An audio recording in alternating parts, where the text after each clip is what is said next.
Stronghold, naval base, strategic center, Singapore is above all one of the ramparts of that freedom for which the British Empire stands. The importance of Singapore as a naval base can scarcely be exaggerated. All shipping to and from the Far East must pass here under the eye of British naval patrol. Throughout the 1930s, Britain had been steeling herself against an ever-increasing Japanese threat to her Far Eastern Empire and the dominions of Australia and New Zealand. Japan's imperialist ambitions had been demonstrated by her invasion of mainland China, following her withdrawal from the League of Nations in 1933. To counter, Britain built a defensive strategy around the pivotal naval base of Singapore, one of the 4 greatest naval fortresses in the world. But this commitment to security, based solely on naval power, was to prove a costly mistake. And so too the belief that Singapore was invulnerable to land attack from the Malayan Peninsula.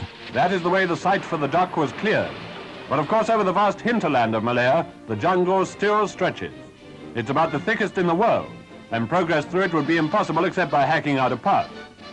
They surely underestimated. I mean, we were told when we got to Singapore that the Japanese, all short-sighted, they can't see more than about four feet in front of them, that their pilots are useless, they've got rotten airplanes that are fought to bits. That kind of story went around. For instance, we were told that the Japanese had no tanks, that the trees are in such a position where it wouldn't allow tanks. And that was the kind of thing we were up against. Anti-propaganda from this end, or bad propaganda if you like, against the reality of which the Japanese had.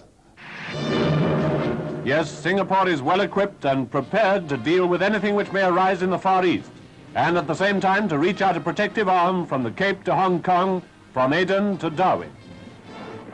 But the outbreak of war in Europe and the relentless tide of Nazi advances soon compelled Britain to reassess her strategy. The fall of France, Italy's entry into the war, and the disaster of Dunkirk left the British Isles isolated in Europe. The substantial Royal Naval Forces, originally earmarked to defend the Far Eastern Empire, could no longer be spared from the desperate struggle in Europe and the pressing need to protect the lifeline of the Atlantic convoys. They felt that as the priorities were with the Atlantic convoys and the Russian convoys and the Malta convoys, that the best ships we had should be kept around here, which was vital. And so, in order to put up a show maybe, old battleships like the Queen Elizabeth and the aircraft carrier Hermes, the only one I think we could afford to send there, were operating in the Indian Ocean.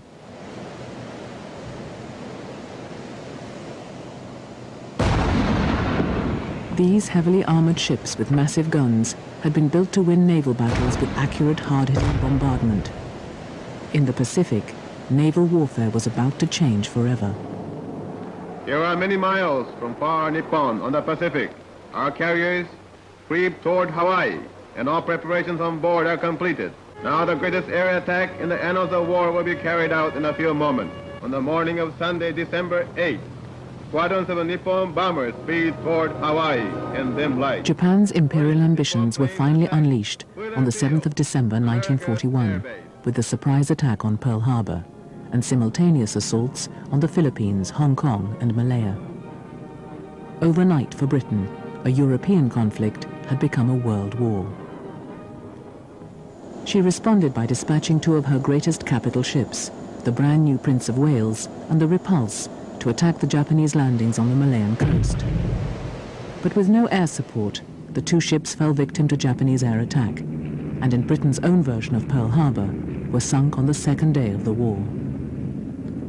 In one blow, the core of Britain's naval presence had been effectively swept from the Far East, leaving Fortress Singapore to be overrun by Japanese land forces. All the water, for instance, came from Malaya into Singapore. And the first thing the Japanese did, of course, was to turn the water off. And all the hospitals, which were absolutely brimming full of patients, found they had no water. That we only had about 4 days' rations left. That the ammunition was so low that it was probably about 6 or 7 rounds per gun left. I think that surrender was really the only thing that could have happened to save lives. I suppose really during that time we went through a tremendous psychological upheaval, if you like. First of all, I suppose, if you're honest with yourself, there was some relief, because at least you could stand up without being shot at. And then, of course, we had heard what the Japanese had done to other prisoners, and terrible anxiety comes into it then. You don't know what the hell's going to happen. You're just floundering, if you like. And then, of course, you go through a third stage of being bloody angry. Who put us in this situation?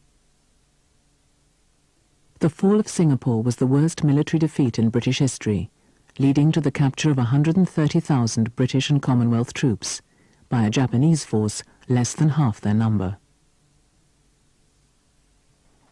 The pattern of rapid conquest was repeated in Burma, where the Japanese drove the British forces through the jungle to the gates of India. By capturing Burma in 1942, the Japanese gained control of vital oil and rubber supplies and cut the Burma Road, the only overland supply route to the Chinese army.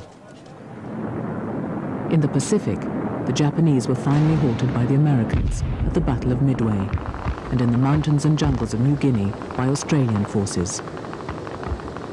For Britain, 1942 was the nadir of the Second World War. Germany and Japan were at their strongest. Russia was reeling in defeat. America was barely mobilized. Britain's communications eastward were severed by Axis domination of the Mediterranean. The fight against Japan had to be fought from India. With Japan at the limit of her conquest, Britain and America agreed to split their offensive. With America supported by Australia in the Pacific, Britain commanded the Southeast Asian theatre. Under Lord Mountbatten, a Commonwealth force of Indian, African, Gurkha and British regiments began the slow and painful process of clawing back Burma from the Japanese. In the dense rain-soaked jungles, Burma was to be a war of foot soldiers. The whole of the time I was in there until the war ended in August 1945, we were in action the whole time, and as I've said, I was never without malaria the whole time, in some degree or another. I was never without dysentery the whole of the time in some degree or another. I was covered from head to foot in sores, jungle sores, ringworms, pellagra, you name it, I had it. It was a dreadful place to be. It was a dreadful enemy to fight because he was never beaten until he was dead. Fighting against the largely unseen enemy in the dense Burmese jungle, troops were under constant threat of attack. In the jungle, you were probably only 75 yards away from your own men, and you never saw them for a fortnight. I mean, that's what it was like. You just each each little section probably operated under its sergeant. You might not see an officer for days or something like that. Sometimes they come at night time, 2 or 3 people only. One is on right flank or left flank, one is some behind it, hiding themselves. They will fire 4 or 5 rounds or more than that, sometimes machine gun fire. And then we didn't know where they have gone. And we were thinking that they have circled our army. But actually they were only 3 or 4 people only. The anticipated Japanese offensive into India finally began in the winter of 1943 and culminated in the siege of Imphal and Kohima in April 1944. But the British, Indian and Gurkha troops under General Slim doggedly held out. Supplied by air, they awaited reinforcement. We ran out of ammunition, we ran out of food, we ran out of supplies, we ran out of everything. And here began the first massive, major airdrop of the whole of the war. And we had a lot of chaps killed because of the immensity, really, of the supplies coming down by parachute and without parachute. And the things bounced about, you know. The order was to get into slit trenches, but sometimes these things, these crates and bales of ammunition and food and so on, they went down inside a slit trench, you had no chance, and chaps were killed there and then.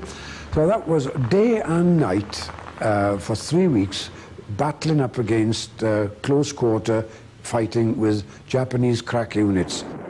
And in that 26 days, I experienced we have only no ration at all, full ration. We were on chocolate and plus biscuits plus tea ration. And after nearly 2 weeks, this biscuit ration was also finished. And we have a half biscuit at that time. That was a terrible life at that time. Monsoon is there and jungle is also there. When relief finally came in June, the Japanese were routed. They had begun the campaign with 85,000 men, and in it lost 53,000. In all, they were to lose over 100,000 men in the Burma campaign. I was told by my commanding officer to search one of the bodies. I think they were wanting to know what the unit was. And so I searched this chap, and as I took papers out of his pockets, some looked like, of course not being able to read Japanese, some looked like something like our own documents, army book, telling what regiment or whatever you were. And then it absolutely floored me when I took out of his pocket a photograph of what would be presumably his wife and 2 children in their kimonos. And it absolutely floored me, because I suddenly realized that here was a man, whatever he'd been like and whatever he'd done, he was a man just like me. As the 14th Army began to drive back the Japanese in Burma, the tide of the European war also began to turn. Britain was able to divert more resources to Southeast Asia, and by the end of 1944 was once again able to establish a Pacific fleet. The Navy is here. That now applies in a big way to Far Eastern waters, as well as to the seas nearer Britain, where naval engagements have been furious and frequent. Great victories have been won against the Italian fleet and against the savage onslaughts of the U-boats. And so, although the Atlantic is not yet a haven of peace, a vast proportion of our strength has been transferred to the Pacific. This is some of it. After being driven from the Pacific in 1942, the Royal Navy returned in strength, committing over 500 ships to the conflict, the largest British fleet of World War II. The terrible loss of HMS Prince of Wales and the Repulse had shown the importance of air power, and the aircraft carrier had now become paramount in naval warfare.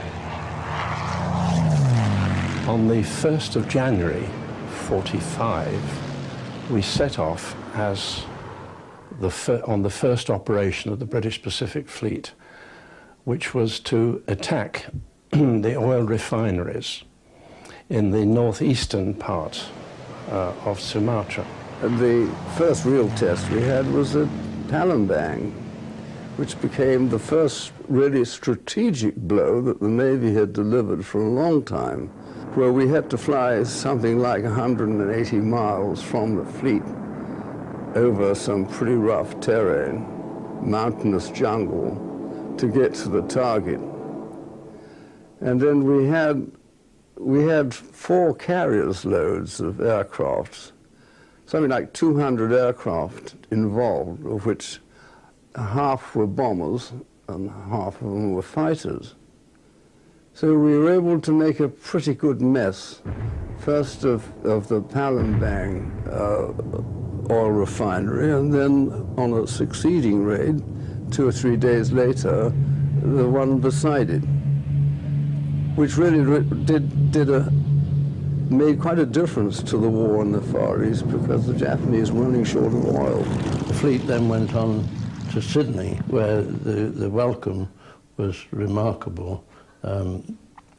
News of the raids on Palembang had gone ahead of us, and people turned out in their thousands to welcome the British Pacific Fleet. They set up a centre in Sydney called the British Centre, and the hospitality was unbelievable, and they were so keen and thrilled to see the fleet back out there again. HMS Howe's stay in Sydney was short. There's work to be done in the Pacific. The Guard of Honour presents arms as the Rear Admiral in charge of Sydney Naval Establishment comes aboard. At about the middle of March, we set off again, this time due north. Bearing in mind the distances, 4,800 miles from Sydney to Tokyo, and I think about 3,800 to our destination, which was Okinawa. And our job was to neutralize the islands in the Sakashima group, because they were being used as staging points for the Japanese to bring up aircraft, and they had coral airstrips there. And our job was to make them unsurfaceable. Okinawa was the final stepping stone to a full-scale invasion of Japan, and Japanese resistance reached a ferocious pitch with squadrons of suicidal kamikaze dive bombers attacking the fleet. It was a fairly nerve-wracking experience, like being on the sitting duck. I mean, the worst time I ever had was, fortunately for me, being the boss man, I was right in front of the range to fly off, and we had a full deck range. I mean, every aircraft was going to do a strike. And so all the Avengers, all 40 of them, were fully laden with about 4,000 pounds of bombs each, all with full tanks. And suddenly I see these kamikazes. One was trying to hit the Indom, which I could see from where I was sitting in the aircraft, where the engines were all running. We were turning into wind, actually, to fly off. I couldn't get off that deck quick enough. And another one came whistling over my head. And I tell you, when you're strapped in a cockpit, sitting on sort of 200 gallons of high-octane fuel and all that load of, you don't feel at all comfortable. This Zeke banked round our bow, and I waited until I saw him turn in, and then thumped the gunner in front of me on the back and shouted, "Fire, fire, fire." The 8-barrel pom-pom, or Chicago piano as they call them, to my right, just forward, was beginning to blaze away, and also the other Oerlikon gun to my left. I think I must have been certainly one of the last people to see this Japanese pilot alive. I can remember vividly that he was wearing green and yellow silks and goggles, and just seconds later he'd crashed into the base of the island, killing, I believe, 11 and injuring 14. And there was very little of him left, or his plane. One of our carriers is hit by a diving suicide bomber. Flames rage on board, but the carrier lives to continue the fight. It had flight decks built of steel. And of course, when the kamikazes came down and hit us and exploded and everything went over, and it didn't take us long to clear it off, and we were flying on and off within an hour or so of these attacks taking place. One by one, our carrier planes return to face most precarious landings on the pitching flight deck. Crashes are inevitable, and to save all important stowage space, badly damaged planes are dumped into the sea. I think 93% of the aircraft had to be replaced during the operation, either from enemy action or planes that were ditched or crashes on landing. And at the end of a virtually 3-month period, I think most of the aircrew were getting very, very tired. So we weren't too disappointed when the Americans finally took Okinawa and the fleet went back to Sydney to recuperate. In Burma, the 14th Army continued to drive back the Japanese, making a largely unopposed amphibious landing at Akyab in January 1945. As the Japanese resistance continued to crumble, optimism that the end was in sight began to rise.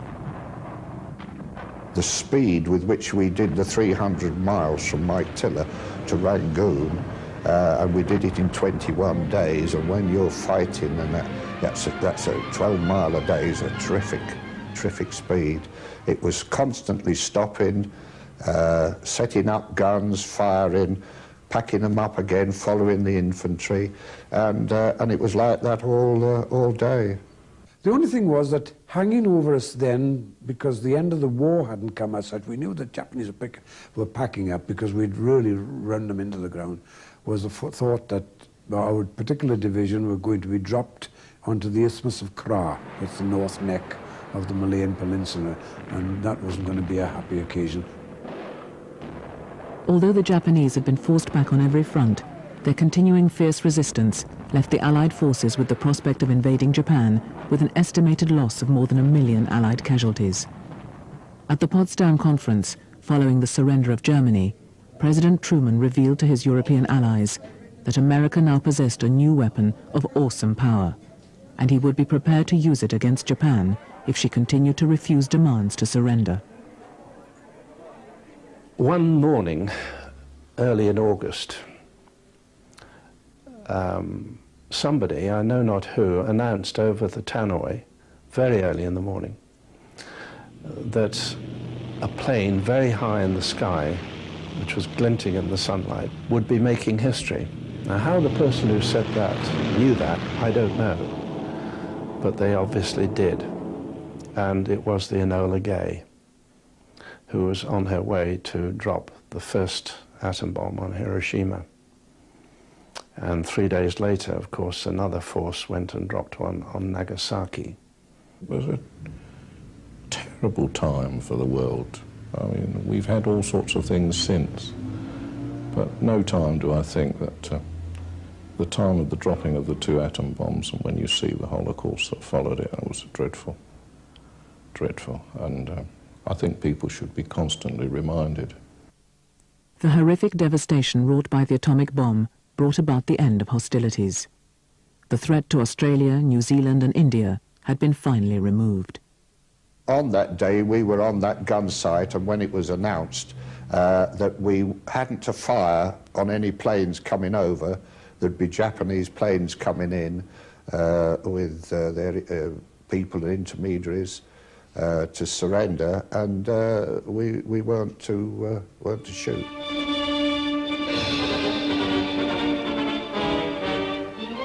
From the defeated islands of Japan, surrender planes have been coming in a steady stream. Escorted by Spitfires, Japanese planes arrive at Rangoon to learn the Allied terms. That was, of course, a great moment, the greatest moment of all, and I can remember there was a lot of firing into the air on that occasion, people throwing their hats about, and from somewhere, I don't know it come, but I was told a Woodbridge beer arrived from somewhere, some very thoughtful quartermaster somewhere, and I don't think I can remember very much after that, but I know it was a tremendous relief. When he surrendered, that was a boost moral for the army, and we were very happy at that time. All the units were happy because the war is going to be finished, as German has already stopped war, and when we have heard that Jap has also surrendered, when we thought that it is war is finished, and we were happy we will go to our families. The war against Japan had cost the lives of nearly 40,000 British and Commonwealth soldiers and innumerable civilians. Its cessation led to the liberation of thousands of prisoners of war, many captives since the fall of Singapore. I don't know whether you can imagine what the reaction was in prisoners of war camps when we heard that the war was over. It was, it's one of those things that I shall never forget. In this camp that I was, there were 3,700 inmates, some Australians, a lot of Dutch, and ourselves. And somebody, somewhere at the top of the camp, started what they called the snake. This was, you picked up anything that would make a noise, joined up a conga, and then went right through the camp, picking up other people as you went, until the whole camp was in one long line. And then they went right through the Japanese quarters. And if you'd have seen the faces of the Japs, they'd climbed up onto the roofs. They thought their last moment had come. But of course, as far as I know, none were ever touched. On the 2nd of September, The signing of the surrender took place on USS Missouri in Tokyo Bay, just a couple of hundred yards from where we were. And the ships not in the front line now came up to all the Japanese occupied territories, Singapore and Hong Kong and Malaysia, and Japan, of course, and in various parts of Japan where we didn't know or didn't realize that prisons actually existed, to bring all these men out.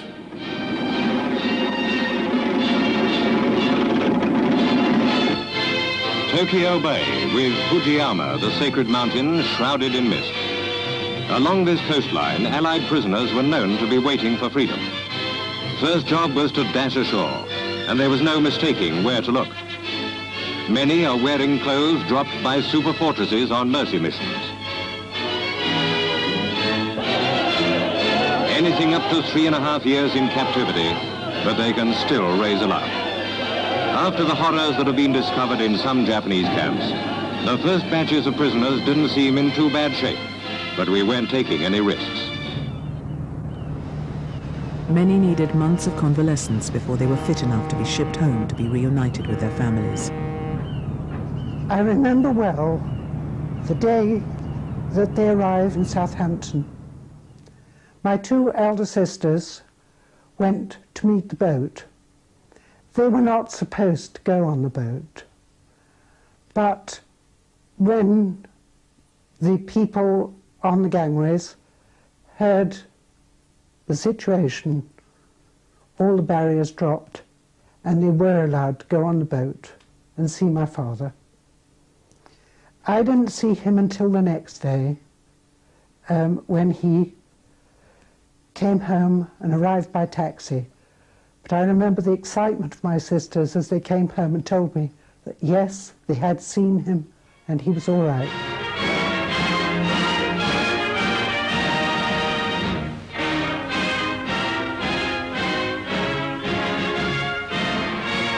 Although the men of the 14th Army and the British Pacific Fleet were still thousands of miles from home, their victory was greeted with rapturous enthusiasm. VJ Day became a public proclamation that their sacrifices and suffering had not been forgotten. After 6 long years of war, the hopes of the world had finally turned to peace.